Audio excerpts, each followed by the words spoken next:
Hello, आपका स्वागत है पुनर्जन्म की एक नई कहानी में। तो चलिए शुरू करते हैं। फरवरी की ठंडी सुबह थी। पलवल के छोटे से कस्बे में 13 वर्षीय करण स्कूल जाने की तैयारी कर रहा था। उसकी मां दूध गर्म कर रही थी और पिता अखबार पढ़ रहे थे। सब कुछ बिल्कुल रोज जैसा था, मगर किसी को क्या पता था कि यह साधारण दिन करण के जीवन का सबसे असाधारण दिन बन जाएगा। करण हमेशा से थोड़ा अलग था, जिज्ञासु, समझदार और उम्र से ज्यादा गहराई से सोचने वाला। उस दिन स्कूल में विज्ञान की कक्षा में अध्यापक आत्मा और ऊर्जा के बारे में बता रहे थे। करण खुद को रोक नहीं पाया और पूछ बैठा, सर, इंसान मरने के बाद कहां जाता है? अध्यापक मुस्कुरा दिए और बोले, जब बड़े हो जाओगे तब समझोगे। लेकिन करण को नहीं पता था कि यह समझ उसे इतनी जल्दी मिलने वाली है कि वो खुद भी डर जाएगा। स्कूल से लौटते समय करण साइकिल चला रहा था कि अचानक मोड़ पर तेज रफ्तार ट्रक से उसकी टक्कर हो गई। जोरदार धक्का, चीखें और फिर सब कुछ शांत। करण को लगा कि जैसे समय थम गया हो। वो खुद को जमीन पर पड़े देख रहा था, लेकिन महसूस कर रहा था कि वो अपने शरीर से अलग होकर ऊपर तैर रहा है। लोग इकट्ठा हो रहे थे, कोई पानी ला रहा था, कोई एम्बुलेंस बुला रहा था, मगर करण को दर्द नहीं हो रहा था। उसके भीतर एक अजीब सी शांति थी, जैसे सब कुछ उससे दूर चला गया हो। तभी उसे लगा कि कोई अदृश्य शक्ति उसे ऊपर की ओर खींच रही है। फिर अचानक वो एक सुनहरी रोशनी वाले स्थान पर पहुंच गया, एक ऐसी जगह जहां समय, दिशा या ध्वनि का कोई अर्थ नहीं था। वहां एक वृद्ध पुरुष खड़े थे जिनकी आंखों में अनंत ज्ञान था। उन्होंने कहा, डरो मत करण, तुमने अपना शरीर छोड़ दिया है। करण ने घबराकर पूछा, आप कौन हैं? वृद्ध ने कहा, मैं तुम्हारा मार्गदर्शक हूं, कई जन्मों से। उन्होंने करण को एक नई दुनिया में ले जाया जहां लाखों आत्माएं तैर रही थीं। फिर एक विशाल स्क्रीन जैसा दृश्य उभरा जिसमें करण का एक पूर्व जन्म दिखने लगा।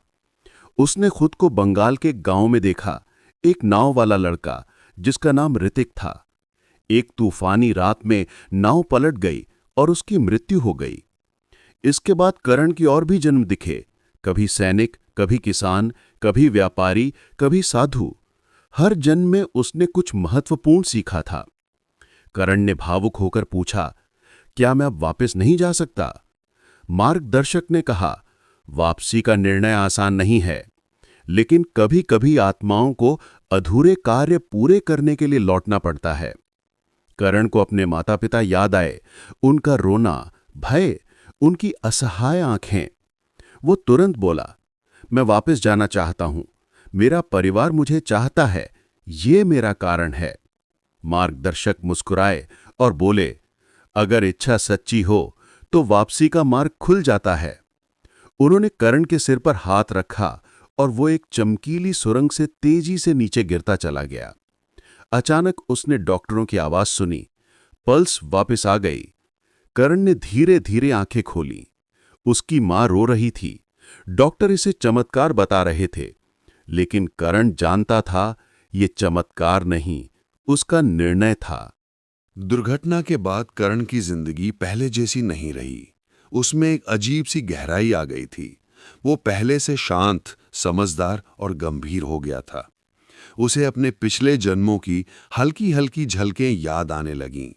बंगाल की नाव, खेतों की महक, युद्ध का मैदान, जंगल का आश्रम। कभी कभी वो माँ से कह देता, माँ, मरने के बाद डरने की जरूरत नहीं होती, वहां बहुत शांति होती है। माँ ये सुनकर घबरा जाती, क्योंकि ये किसी 13 वर्षीय बच्चे की बात नहीं लगती थी। धीरे धीरे करण के अनुभवों की खबर पूरे पलवल में फैल गई। पत्रकार आए, स्थानीय चैनलों ने उसका इंटरव्यू लिया। हेडलाइन चली, मृत्यु को पार कर लौटा करण, मैंने सब कुछ देखा। लोग उसके पास सवाल लेकर आते, क्या आत्मा सच में होती है? क्या मृत्यु के बाद जीवन पॉसिबल है? क्या पुनर्जन्म वास्तविक है? करण उन्हें शांत स्वर में समझाता, मृत्यु अंत नहीं, एक नया अध्याय है। आत्मा सिर्फ शरीर बदलती है और हर जन्म एक सीख है। लोग उसे ध्यान से सुनते, कई तो उसकी बातों से आत्मविश्वास पाते, कई भ्रमों से मुक्त होते। खुद करण भी हर दिन भीतर से बदल रहा था। अब वो छोटी छोटी बातों से परेशान नहीं होता था। उसे लगता था कि जीवन बहुत बड़ा है, एक जन्म में सब समझना या पाना संभव नहीं। एक रात वो छत पर बैठा आसमान को देख रहा था। तारे चमक रहे थे और उसे ऐसा लगा जैसे वे उससे कह रहे हों, सीखते रहो, बढ़ते रहो, प्रेम करते रहो। उस दिन उसे पहली बार जीवन का उद्देश्य समझ में आया। अच्छा बनना, प्रेम देना, सीखते रहना और अंधेरे में दूसरों के लिए प्रकाश बनना। दुर्घटना ने उसके शरीर को कमजोर किया था, लेकिन आत्मा को मजबूत बना दिया था। वो हर पल को महत्व देने लगा। सालों बाद भी लोग कहते हैं, मृत्यु के बाद कोई नहीं जानता क्या होता है, और करण बस मुस्कुरा देता है, क्योंकि वो जानता है मृत्यु के उस पार एक ऐसी दुनिया है जहां आत्माएं प्रकाश बन जाती हैं, जहां से वो फिर दुनिया में लौटकर बताती हैं, डरो मत, हम अनंत हैं।